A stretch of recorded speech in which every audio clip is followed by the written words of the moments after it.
ගෙදරක ඉන්න අම්මා කෙනෙක් දවසකට කොයිතරම්නම් වැඩ කරනවද? වැඩ කිහිපයක්ම එකවර කරන්නත්, ඒ වගේම ඒ කරන වැඩ හැම එකක්ම හරියට කරන්නත් අවශ්‍ය කරන උපදෙස් කිහිපයක් තමයි අද මම ලබා දෙන්නේ. සයිබර් ක්ලිනික් මගේ YouTube channel එක ඇතුලේ විවිධ ලෙඩ රෝග පිළිබඳව, ඒ වගේම එදිනදා ජීවිතයේදී ඔබට අවශ්‍ය කරන සෞඛ්‍ය දැනුම පිළිබඳව, රූපලාවන්‍ය සෞඛ්‍ය දැනුම පිළිබඳව, මේ හැම එකක් පිළිබඳවම වැඩසටහන් අඩංගුයි.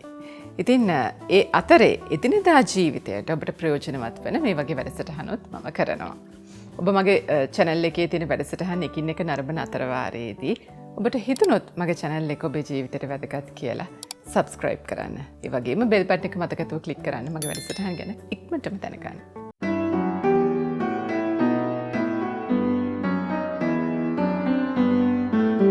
වැඩ හුඟක් දවස් ඇතුළත කරන්න වුණාම සිද්ධ වෙන ප්‍රධාන දෙයක් තමයි මේ අමතක වෙන එක. වැඩ වැඩි වුණාම හුඟක් කාන්තාවන්ට මේ අමතක වීම වෙන්න පුළුවන්. ඒ නිසා එකට අපි විසඳුමක් හොයාගමු. වැඩිපුරම ඔබ රැඳෙන්නේ කුස්සියේ නම් එතන පුංචි නෝට්බුක් එකක් තියාගන්න. ඒ වගේම ඔබේ හෑන්ඩ් බෑග් එකෙත් නෝට්බුක් එකක් වෙනම තියාගන්න. දැන් කුස්සියේ වැඩ කරන අතරේ තමයි මතක් වෙන්නේ දැන් ඔන්න කුස්සියේ මෙන්න මේ බඩු හිඟ වෙමින් යනවා. එළවලු අඩු වෙනම නම් පොල්, ලූණු, ඒ වගේම පහේ වර්ග මේවා මදිපාඩු වෙනව නම් ඒ වෙලාවෙම අර නෝට්බුක් එකේ ලියලා සටහන් කරගන්න පුළුවන්. එතකොට අපි බඩු ගේන්න යනකොට ඒ වෙලාවට හැම එකම මතක් කර කර කබඩ් ඇර බල අඩුපාඩු මොනවද කියලා වෙනම හොයන්න ඕනේ නැහැ.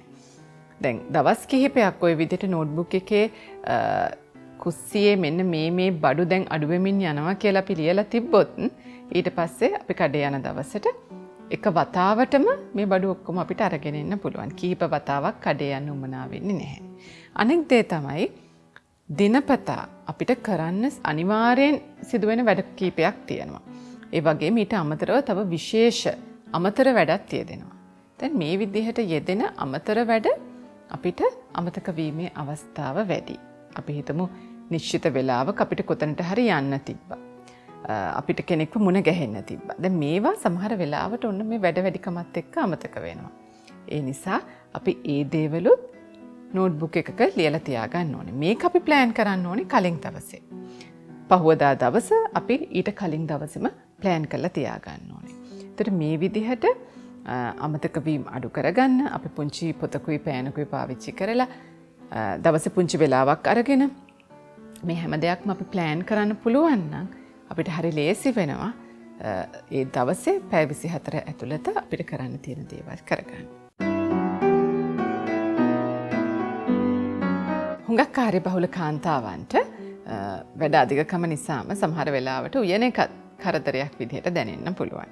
ඉතින් ඒ වගේ වෙලාවක කඩෙන් කන එක විසඳුමක් කරගන්නේ නැතුව කොහොමද අපි පුළුවන් විදිහට තියෙන වෙලාවෙන් අපේ කෑම පිළියෙල කරගන්නේ?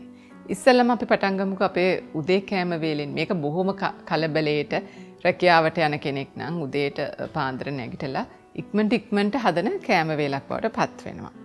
දැන් මෙතනදී අපිට ලේසියෙන් හදාගන්න පුළුවන් මොන වගේ දේවල්ද? ඒ වගේම ඒ ලේසියෙන් හදාගන්න දේවල් වල පෝෂණයත් අඩුවක් නැතුව තියෙන්න ඕන. උදේට ඉතාම සුදුසු දෙයක් තමයි මේ ධාන්‍ය වර්ගයක්. එතකොට කඩල, මුං ඇට, කව්පි මේ ඕනෑම දෙයක් අපිට තෝරගන්න පුළුවන්. වැඩිහිටිය අපි ධාන්‍ය වර්ග කනකොට අපි පොල් ටිකක්, ලුණු මිරිස් ටිකක් එක්කනේ කන්නේ. දැන් පුංචි අය ඔහොම කන්න එච්චර කැමති නැහැ. ඒ නිසා අපි අයට තෙම්පරාදුවක් දාලා මේ ඇට වර්ග හදලා දෙමු. එතකොට තෙම්පරාදුවට රතු ලුණු ටිකක්, කරපිංච ටිකක් එකතු කරගෙන උම්බලකඩ හරි එහෙම නැත්නම් කූනිසු ටිකක් එකතු කරලා මේ තෙම්පරාදුව හදාගන්න පුළුවන් නම් ඔන්න රසට ඒ අය මේ ඇට වර්ග කන්න පුරුදු වෙයි. එතකොට එකපාරින් ඔන්න උදේ කෑම වේල පිළියෙල වෙලා ඉවරයි. තව මොනවද අපිට මේ වගේ උදේට හදාගන්න පුළුවන් ලේසි කෑම වර්ග තියෙන්නේ? අල වර්ගයක් තම්බන එකත් ලේසි දෙයක්. දැන් අපි හිතමු බතල හරි මයුක්ක හරි අල වර්ගයක් තම්බනවා නම් පවුලේ හැමෝටම කන්න පුළුවන්. පුංචි දරුවනුත් මේවා කන්න කැමතියි. ඒ වගේම කිරිබත් වගේ දෙයක්. දැන් කිරිබත් එක වුණත් අපිට ලේසියෙන් හදාගන්න පුළුවන්. රයිස් කුකර් එකේම බත් එක තියලා ඊට පස්සේ රයිස් කුකර් එකේම බත තැම්බුණාට පස්සේ කිරි ටික මිශ්‍ර කරලා ඒකෙම කිරිබත හැදෙන්න දෙනවා. දැන් මේ විදිහට අපිට ලේසියෙන් හදාගන්න පුළුවන් ආහාර වට්ටෝරු තමයි ඒ.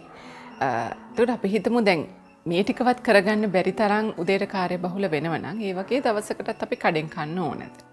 නැහැ. ඒ වගේ දවසකට තමයි අපිට ඕට්ස් වගේ දෙයක් තියෙන්නේ. දැන් එතකොට ඕට්ස් එක්ක අපිට පළතුරු ටිකක් මිශ්‍ර කරලා කන්න පුළුවන් නම් ඒක බොහොම සමබල උදේ ආහාර වේලක් බවට පත් වෙනවා. දැන් අපි කෝන්ෆ්ලෙක්ස් දරුවන්ට දෙනවා නම් ඒකට වුණත් අපි කිරි එකතු කරලා පළතුරු ටිකක් එකතු කරලා දෙනවා නම් ඒකත් පෝෂණීය ආහාර වේලක් බවට පත් වෙනවා. අපිට එහෙම කරගන්නත් බැරි නම් අපි හිතමු යෝගට් සමග පළතුරු. එතකොට මේකත් හොඳට පෝෂණීය උදේ ආහාර වේලක් බවට පත් වෙනවා. ඉතින් මේ විදිහට අපිට හැකියාව තියෙනවා අපිට එදා දවසේ තියෙන වෙලාව අනුව උදේ හැමදෙනාගේම පවුලේ පෝෂණීය ආහාර වේල සකස් කරන්නේ කොහොමද කියලා ප්ලෑන් කරගන්න. ලොකු වෙලාවක් ගන්නේ නැතුව පෝෂණීය දවල් ආහාර වේලක් පිළියෙල කරන එකත් වෙලාවකට පුංචි යුද්ධයක් වගේ. ඒකට අපිට මේ පාවිච්චි කරන්න පුළුවන් one pot curry කියන concept එක. දැන් මෙතනදී අපි හදන්නේ එක දෙයයි. හැබැයි හදන එක curry එකට හැම පෝෂණයක්ම අඩංගු වෙන විදිහට දේවල් අපි තෝරගන්නවා. මම උදාහරණයක් කියන්නම්. අපි හිතමු අපි chicken stew එකක් දානවා නම් අපි මේකටම කැරට්, බෝංචි, එතකොට අල වගේ දෙයක් එකතු කරන්න පුළුවන්. එතකොට එළවලුත් තියෙනවා, එතන ප්‍රෝටීනුත් එකතු වෙනවා chicken හරහා. ඊට පස්සේ අපිට තියෙන්නේ බත් එකක් රයිස් කුකර් එකේ තියාගන්න එක විතරයි. එතකොට මේ විදිහට අපිට අර හදන එක curry එකට ඔක්කොම දේවල් එකතු කරගෙන හදන්න පුළුවන්. දැන් මේ මං කිව්ව එක දෙයක්. ඊට අමතරව අපිට පුළුවන් දැන් අපි හිතමු කරවල ව්‍යංජනයක් හදනවා නම් එතනටම වම්බටු අල වගේ දෙයක් එකට එකතු කරගෙන හැදුවොතින් ඒකත් එක්කම අපිට බත් කන්න පුළුවන්. දැන් ඒ විදිහට අපිට වැඩ අධික වෙලාවට හුඟක් කාර්යබහුල දවස්වලට එහෙම දේවල් අපිට පාවිච්චි කරන්න පුළුවන්. මීට අමතරව උයන එක ලේසි කරගන්න අපිට කරන්න පුළුවන් තවත් දේවල් තියෙනවා. ඒ තමයි අපිට සතියකට දවසක් හරි අපි හදන කරීස් හැම එකක්ම අපිට මිරිසට හදලා අපිට ෆ්‍රිජ් එකේ පැක් කරගන්න පුළුවන් සෞඛ්‍ය ආරක්ෂිත විදිහට. ඒතර කෙහෙල් කොලේ කොතලා මේවා අපිට පුංචි පැක්ස් විදිහට තියාගන්න පුළුවන්. දැන් මිරිස් මාළු, එතකොට පරිප්පු ටිකක් මිරිස්සට, අනිත් කෙළවලු වර්ග උනත් කිරි එකතු කරන්නේ නැතුව අපිට හදලා තියාගන්න පුළුවන්. කරවල හාල් මැස්සු වගේ දේවල් බැදලා තියාගන්න පුළුවන්. ඒතර උයන වෙලාවට අපිට හරි ලේසි ටක් ගාලා ඒක අපි ෆ්‍රිජ් එකෙන් ගත්තා. ඊට පස්සේ අපිට තියෙන්නේ මේකට කිරි ටිකක් එකතු කරලා පිළියෙල කරගන්න. එහෙම නැත්නම් බැදුම් වර්ග අපිට රත් කරලා හැමම පාවිච්චි කරන්න පුළුවන්. ඉතින් දවස් කිහිපයකට සැරයක් විතරක් කුස්සියට ගිහිල්ලා ඉක්මනට උයලා මේ විදිහට අපිට පැක් කරලා තියාගන්න පුළුවන් නම් ඒකත් කාර්යබහුල ජීවිතයට හොඳ විසඳුමක්. වැඩ කටයුතු හැම එකක්ම කරන අතරේ දරුවන්ගේ වැඩත් බලන්න ඕනේනේ. දරුවෝ පාඩම් කරන දේවල්, දරුවන්ගේ පාඩම් වැඩ මේවත් ගෙදර අම්මා බලන්න ඕනේ. දැන් මේ දවස්වල තියෙන ලොකු ප්‍රශ්නයක් තමයි දරුවෝ හුඟක් මේ විශේෂයෙන් මේ ඉලෙක්ට්‍රොනික ඩිවයිසස් වලට ඇබ්බැහි වෙලා තියෙනවා. දැන් ස්මාර්ට් ෆෝන් එකට, ඒ වගේම ටැබ්ස් වලට, කම්පියුටර්ස් වලට මේවට දරුවෝ වැඩි වේලාවක් යොමු කරනවා. දැන් මේවයි දරුවෝ මොනවාද බලන්නේ කියලාත් සමහර වෙලාවට ගෙදර දෙමව්පියන් දන්නේ නැහැ. ඒ නිසා අපි හිතමු දරුවෝ ඔන්ලයින් අධ්‍යාපනය හරි නිරත වෙන වෙලාවට, ක්ලාස් එකක් හරි කරන වෙලාවට දරුවෝ තනියෙන් ඒක කරන්නේ නැතුව අම්මා ගෙදර කුස්සියේ වැඩක් කරනවා නම් එතන මේසයක් තියලා දරුවට ඒක දාලා දීලා ආ කරන්න කියලා ඒ අම්මට එතකොට ගෙදර වැඩපළ කරන ගමන්ම ඒකත් ටිකක් බලන්න පුළුවන්. ඒතර සම්පූර්ණයෙන්ම දරුවා මේ විදිහේ මේ මාධ්‍ය භාවිතාවත් එක්ක දරුවා තනි වෙන්නේ නැහැ. ඒතර දරුවට සම්පූර්ණයෙන්ම දරුවට කැමති දෙයක් කරන්න තියෙන අවස්ථාව සහ දරුවා වෙනත් වැරදි දේවල් වලට යොමු වෙන අවස්ථාව ඒකෙන් අපිට අවම කරගන්න පුළුවන්.